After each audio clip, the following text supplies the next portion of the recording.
لیکن یہ کہ جب بڑے حضرات ہیں, کچھ ہمارے ہی بڑوں میں سے ہیں, علماء ہیں, جنہوں نے باقاعدہ آرڈر کیا ہے کہ کوئی بات جو ہے نا لوگوں کے سامنے, لوگوں کو گائیڈنس کی ضرورت ہے اس معاملے میں تاکہ لوگ افراط و تفرید کا شکار نہ ہوں, تو پھر میں کچھ جسارت کر رہا ہوں چند الفاظ آپ کے سامنے پیش کرنے کی. پہلی بات یہ ہے کہ مولانا طاری جمیل صاحب ایک صاحب رائے آدمی ہیں,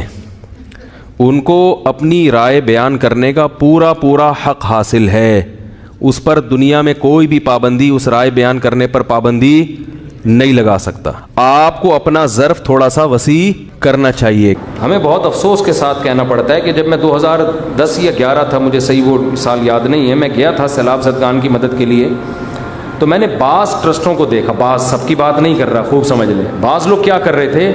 شہر میں نا لائن لگا کے خوراک بانٹ رہے ہیں, ویڈیو بنا رہے ہیں اور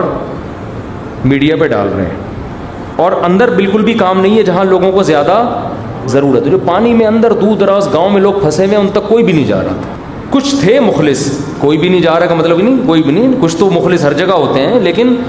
بہت سے لوگ یہ کام کر رہے تھے. ہمیں افسوس اس پر ہو رہا تھا کہ یار جہاں چینل کی طرف سے کوریج ہو رہی ہے وہاں تو ایسی خوراکیں بانٹی جا رہی ہیں جہاں کوئی چینل والا جانے کے لیے تیار نہیں ہے. اب یہ سوشل میڈیا اس وقت زیادہ متحرک نہیں تھا, تو جو جہاں کوریج نہیں ہو رہی اندر پانیوں میں جا کے